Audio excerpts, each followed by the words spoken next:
In 1975, America was reeling. Soaring inflation, 2 assassination attempts on the president, and the fall of Saigon, the bitter conclusion to the war in Vietnam.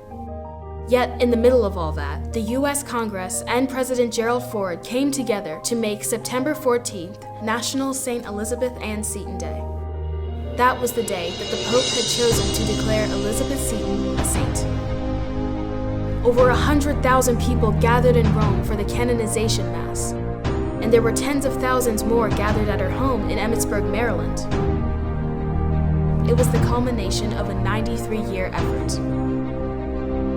My name is Therese, and I love saints. I'm one of the volunteer actors who portray saints at the Seton Shrine in Emmitsburg, Maryland. Prior to 1975, every American saint was from Europe. But in Elizabeth, Americans had someone who was like them and born here in America, and who knew from her first memories how hard it can be to seek God in our nation. She did seek him, and found him, and she became a saint. But really? 93 years of effort just to give someone a title? You could ask the same about Olympic athletes. All those years of training, and for what? Just a medal? But we know it's so much more than a medal. The medal represents an amazing human achievement, and the best a nation can produce. That's why we especially cheer for the American athlete. Somehow, we share in their achievement. We look at each of them and say, that's one of us. And that's how it was for so many Americans on that Sunday in 1975, when Elizabeth Seton was finally declared a saint. One of us had attained what Pope Paul VI called the highest level that a human being can reach. And they wondered deep down if maybe they could reach it too.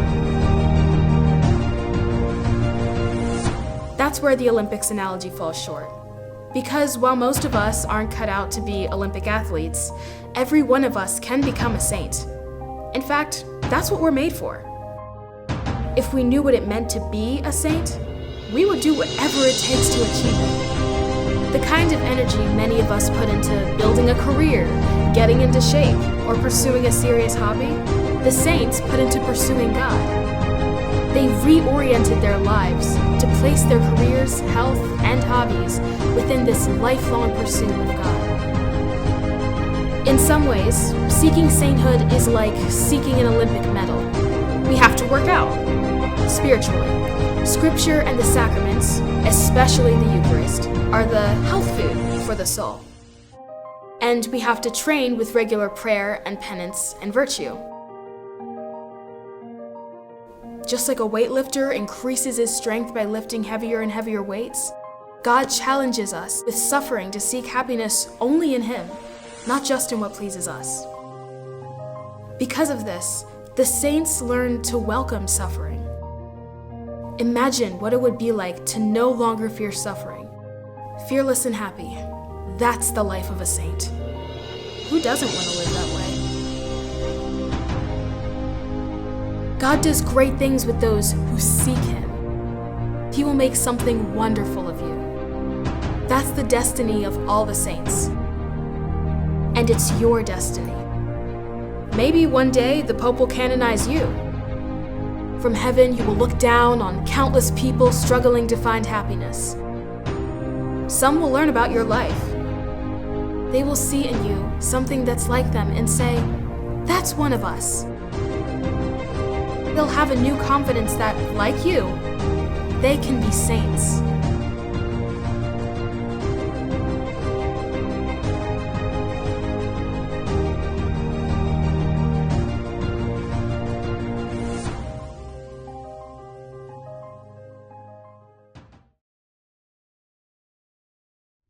Hello and welcome to the Seton Shrine. I hope you enjoyed the video that we just showed.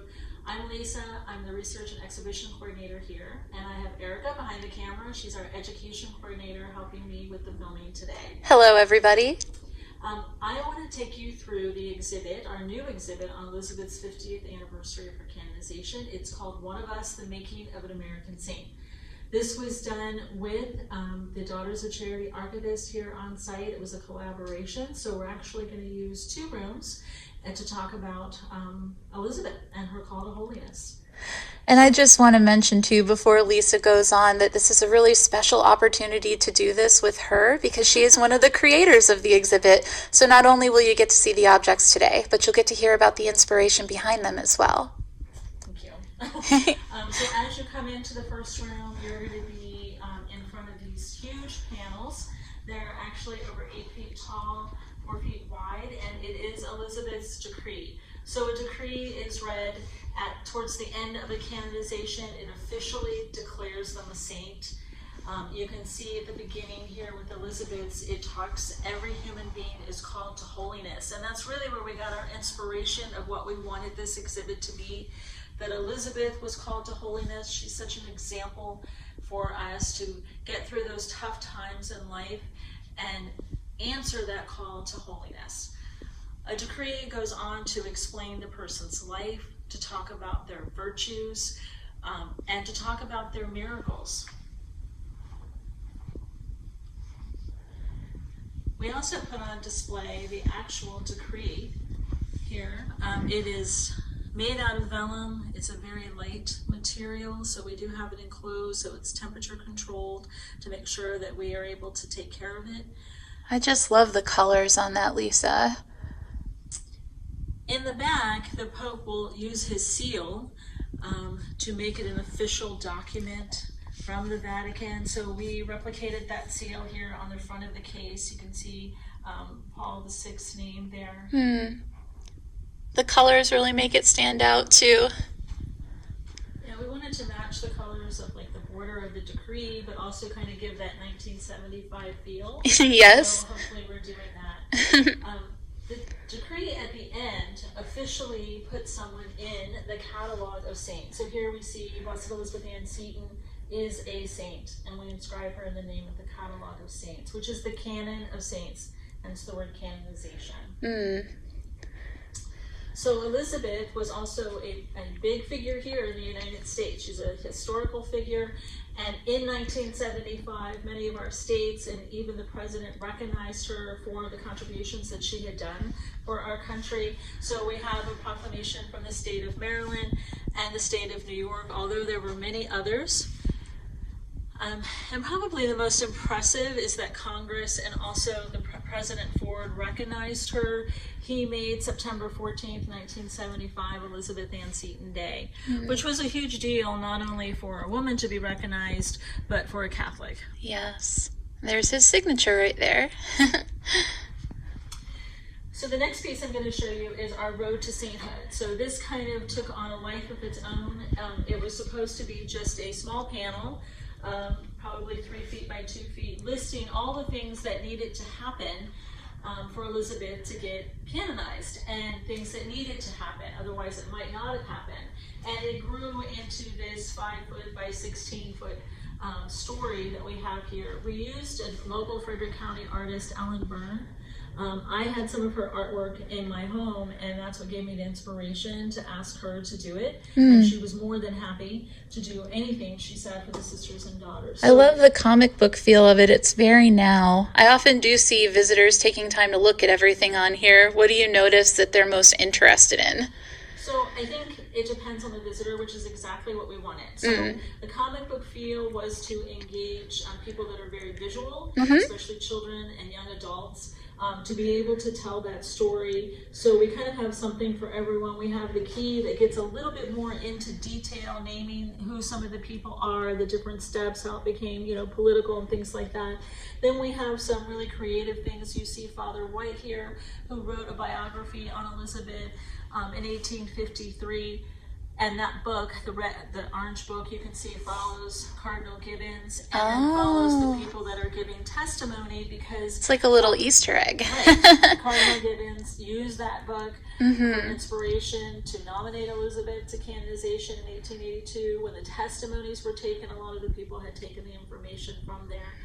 Brute had said, save everything she wrote. So you see her writings kind of follow along as we're telling the story. You also will notice that the type of car, I should say, that they're in will change as you go through the history.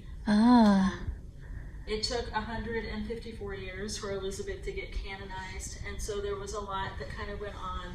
We have the traffic jam of other people that were on their way to sainthood that Americans were inspired by and pushing them forward at the same time. We have Sister Blandina, who went to Rome to petition for Elizabeth to become a saint. FDR, which is a kind of an unknown story, he asked Cardinal Bocelli to nominate his cousin, which was kind of Elizabeth's half siblings were related to FDR.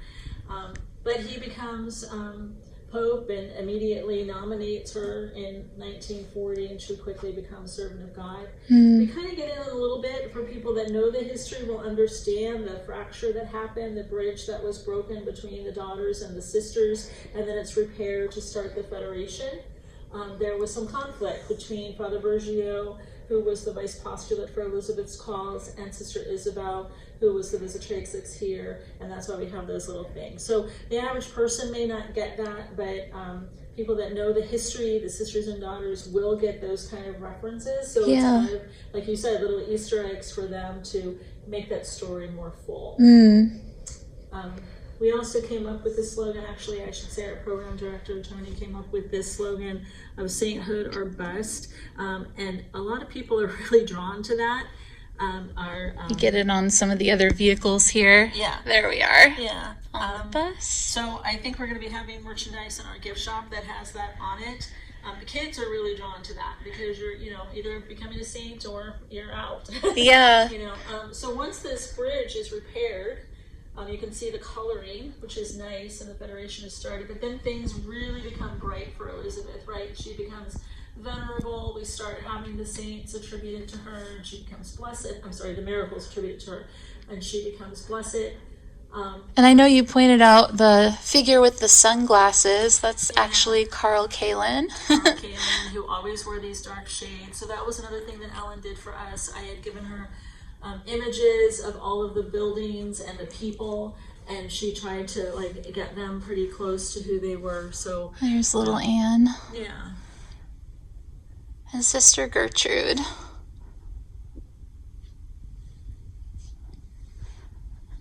And then, of course, the triumphant panel down here, the saint panel, with all the celebrating.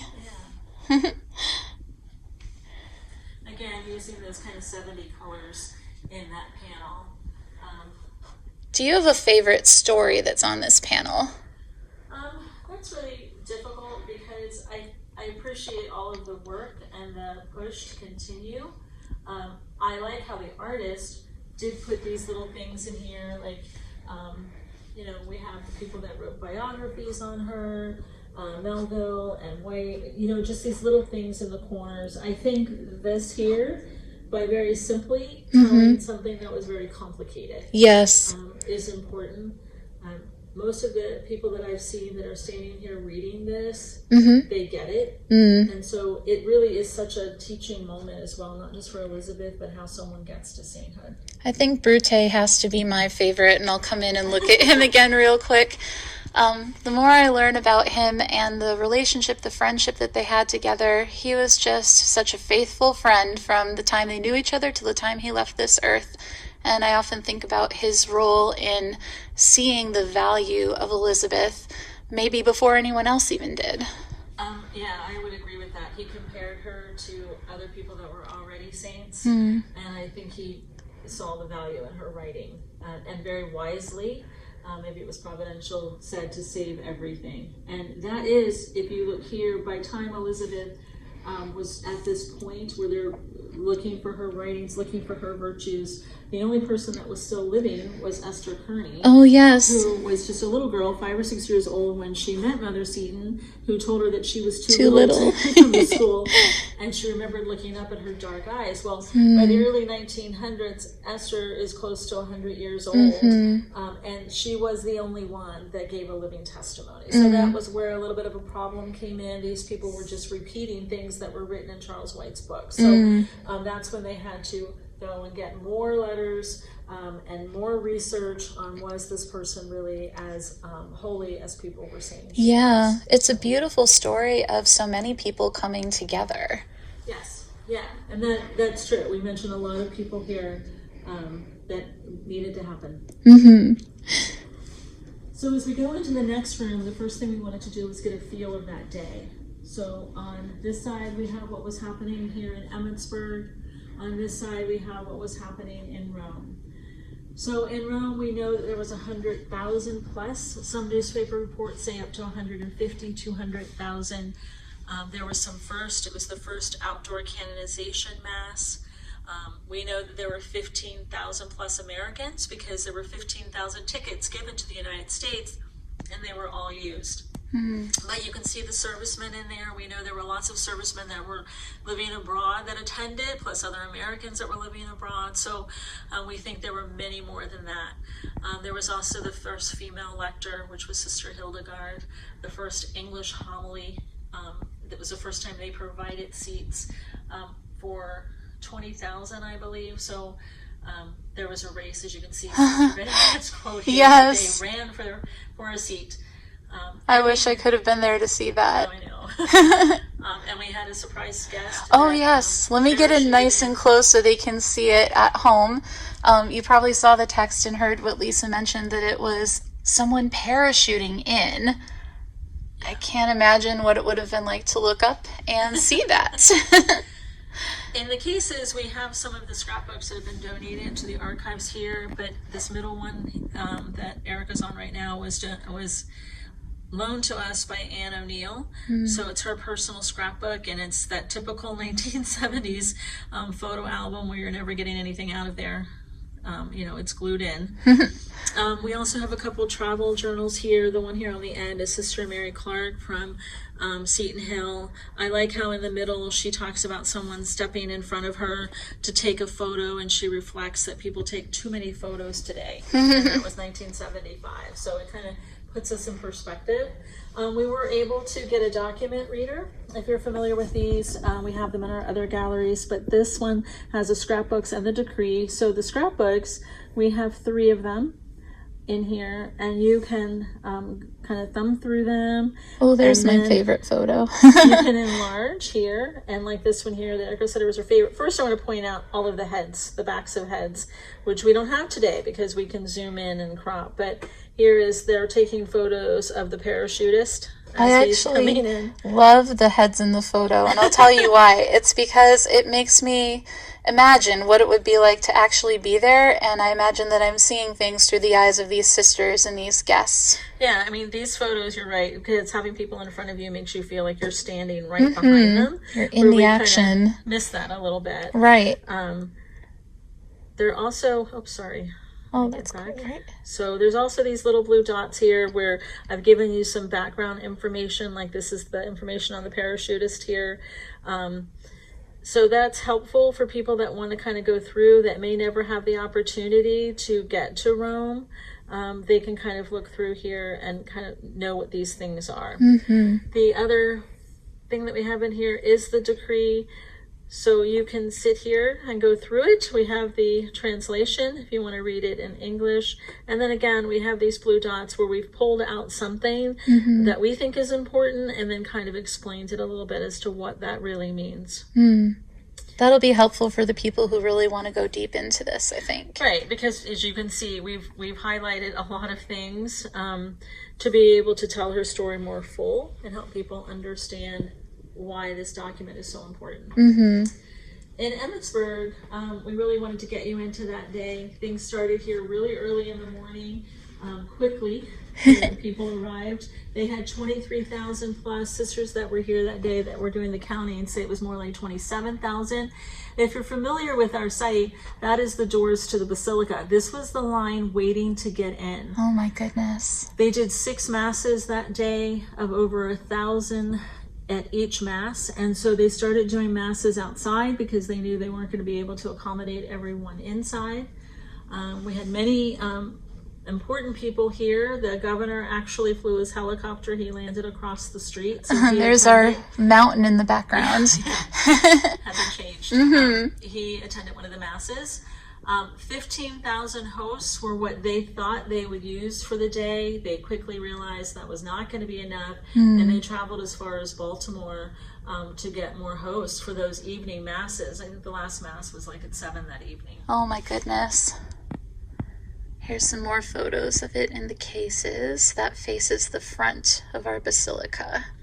So in the cases here, they've kind of put a lot of things talking about the preparation for that day, and what it took. They had done lots of repairs building up to that day. I think it was over $300,000 in repairs and getting the property ready. They had put porta potties here, of course, but they also put telephone booths, I think 3 or 4 on the property, so people could call if they needed to.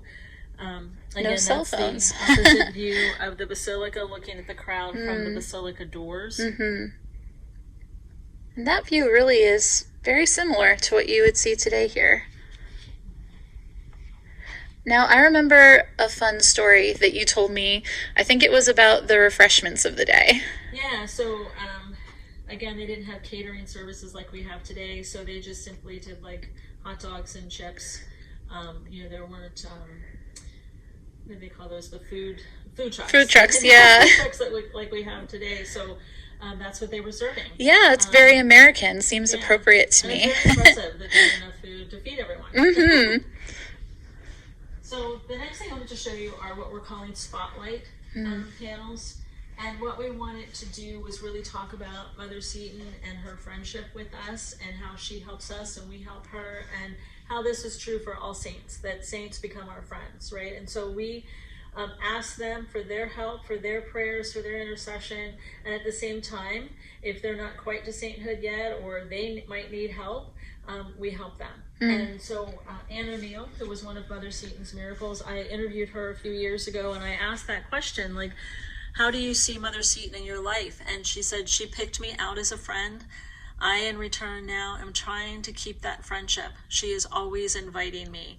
And I think that's such a true statement on so many saints, where they pick us, they come into our lives, and they are trying to hit us over the head to say, hey, I'm here to help you with this situation. It's an idea of invitation, almost. Yeah. Absolutely. And so we spotlighted 6 people here. We have Cheryl Dragon there on the end. Let me go to Cheryl. She was a 10-year-old girl that had Hodgkin's disease. Her mother put a relic of Mother Seton on her lung, and the cancer went away. And we also have Shannon Boyle here at the end, who worked here. Actually, she's worked here for over 45 years. Her sister was in a coma, and they did a 9-day novena, and her sister woke up on the 9th day. So they are 2 people that asked Mother Seton for help. They wanted her prayers, her intercession to cure their loved ones. And then we have people like Admiral James Watkins, who started the first sea service mass in honor of Elizabeth with Cardinal John O'Connor in 1977. He wanted to honor Mother Seton as being the patron saint for people in the Navy that has grown to being people in the sea services. And then Sister Jane Marie here at the end, when she was here, she started the Emmitsburg Choir, which was a choir of people from different churches here in town, but she was able to get this choir to go to Rome and perform with the Vatican choir for the canonization. So that's that was incredibly special. It was a huge deal, and they still exist today. They still have concerts here and practice here weekly. So she really started something in honor of Mother Seton that continues today. And so these were friends of Mother Seton's that wanted to do something to honor her. And then we have Sister Hildegard, who was the one that lectured at the Mass, at the Canonization Mass, and Sister Blandina, who was the one that went to Rome to petition for Mother Seton. And they fought for her. They knew that she needed help to become a saint, and so they fought for her, and they were very proud, as Sister Hildegard was, to be able to to read at Mass and honor her in that way. So these are just 6 people that reflect what so many people that come here tell us stories of Mother Seton, of where they've asked her for help or they've done something in her honor, and they are truly friends of hers, and it's really nice to see. I think. Do you have a favorite story? I'm wondering. Or one, maybe an experience you've had with someone who had a connection with Elizabeth. Yeah, I think the one that comes to mind that has really stuck in my mind for a number of years is we were closed.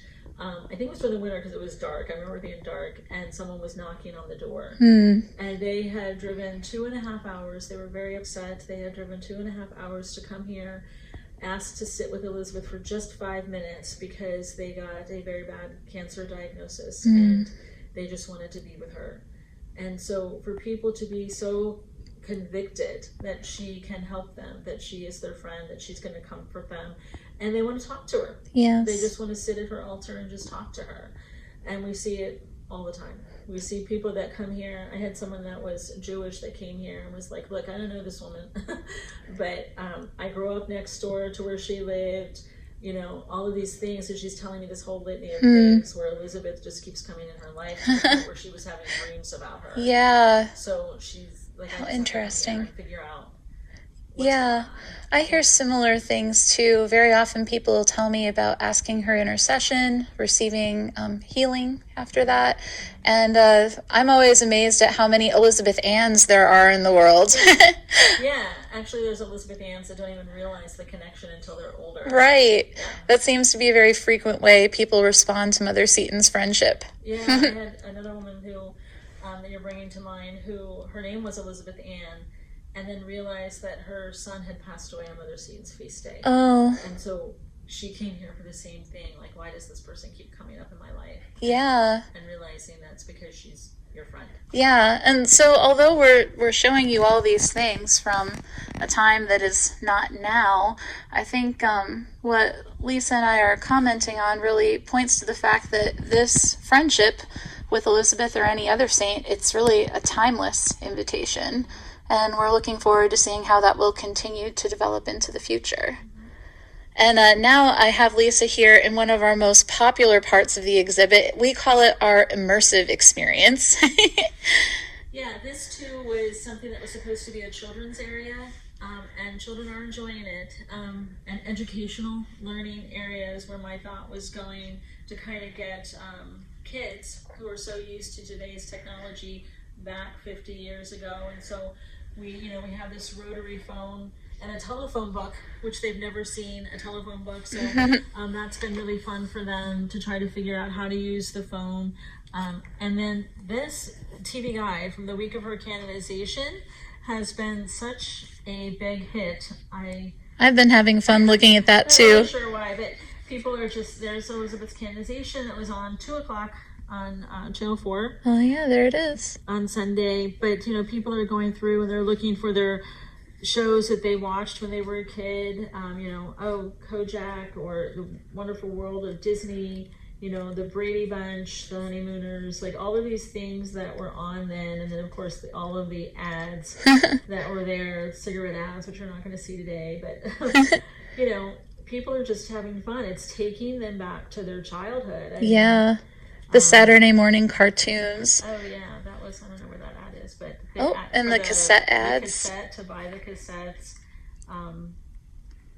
Yeah, I'm not gonna be able to find it now, but yeah, the Saturday morning cartoons. If you guys remember any of these? Of course, we all look forward to those because cartoons were usually on just on Saturdays then, so it was a special treat. So yeah, people are sitting here looking through that. We have a Sears catalog. Which was, our Amazon then, from that fall. It's the fall of 1975. We have a clock here because most kids aren't taught how to read a clock like that anymore. A typewriter, which they're welcome to. And you're all joining me here as I sit on the sofa in the living room so you can have the immersive experience as well. And of course there's many things on the bookshelf as well. Yeah, so there is the radio and the cassette player. So it's nice actually for us adults to be able to tell those stories of how we would record music off the radio from the cassette player, which was not good quality, if any of you remember. And the encyclopedias, I think I may be one of the last generations to have encyclopedias in our house, but I do remember an encyclopedia salesman coming to my house and convincing my parents that we needed this. Yeah, these are actually mine. They came from my in-laws. And that's been fun too, because there's been kids that have been asking what the books are. They don't understand what they are. So again, more educational opportunities. We also wanted to talk about how some fun things here, like the sports heroes of the time. So the Pittsburgh Steelers won the Super Bowl. The Pittsburgh, I forget what they're called, the Philadelphia Flyers won the Stanley Cup. Not a sports person. But we also wanted to talk about some more serious issues that had happened. The fall of Saigon happened that April. And so we kind of wanted to talk a little bit about the Vietnam War and the impact that it had. Over 58,000 soldiers lost their lives during the war, but over 60,000 have committed suicide since. So that year was a difficult year. We had come out of a year with President Ford becoming president. He had become vice president because Agnew had to leave. He became president because Nixon resigned. And so people were not happy with politics at the time. And then I have some newspapers here that the week before and the week after Elizabeth's canonization, where President Ford has an attempt on his life. So it was staggering to kind of think things haven't changed that much. That was kind of disappointing in where we've come. I also have a Sports Illustrated, though. This was Arthur Ashe, who was the first person of color to win Wimbledon, male to win Wimbledon. I've had some kids sitting here reading all the way through this who play tennis but have never heard of him. Oh. So it really has been educational for a lot of students, especially I think for adults. They're loving everything. They're loving the string art and the crochet and The Rubik's Cube. the Rubik's Cube, which is celebrating its 50th year as well. Scott, the Daughters of Charity archivist, put these two bookcases together. He wanted to show some things from that time period as well. There were some coins that were made by Franklin Mint. They were gold, bronze, and silver. There were over 8,000 of them, and they sold out of them. That must have been a record sales day at the gift shop. Yeah. And there's the collective button. There's things from Mother Seton Guild. And can you tell me a little more about the Mother Seton Guild in case we have anyone listening who doesn't know? Yeah, the Mother Seton Guild was started in 1939 by Bergio. It started a bulletin 2 years later, which was a mailing that they sent to people talking about Mother Seton's history and different things that were happening to move her cause along. It really was impactful to getting her noticed and getting more support for her. That would continue into the 1980s, and it actually merged with the Seton Shrine Center, which is what we are today. So we are kind of the continuation of the Mother Seton Guild, and a lot of things that they did we still do today. So we're still promoting her, and we're still sending out newsletters, and still gathering prayers, which is another thing that they did as well. So it's nice that lives on. And that photo that I just showed you, that's actually the office that was here locally. Yeah, it was downtown, and we actually have the sign that was hanging outside of it as part of our Saint Gallery. The other thing is a lot of the local businesses became supporters of Mother Seton. They still are today. The Outhouse, which is a restaurant here in town, created these plates and cups. That's one of my favorite things. I think it's kind of entertaining to wonder what Elizabeth thinks about her face on your dinner plates. I think she probably would have been very overwhelmed. I'm sure she didn't like a lot of attention. Yeah. So the last thing that I want to show you is this board that we created called Who's the Next Saint? Because one of the things that we wanted to do in this exhibit was to inspire people to that call of holiness. And so this kind of started with this gentleman here, Joseph Dutton. A friend of mine had sent me a little video on him, and to me it was very inspiring. He was in the Civil War. He was from Vermont. He was divorced shortly after the war. He became an alcoholic and an addict, and then when he was older, he converted to Catholicism, decided that he wanted to be a missionary, went to Hawaii to work with Father Damien, and ends up taking over the mission after Father Damien's passing.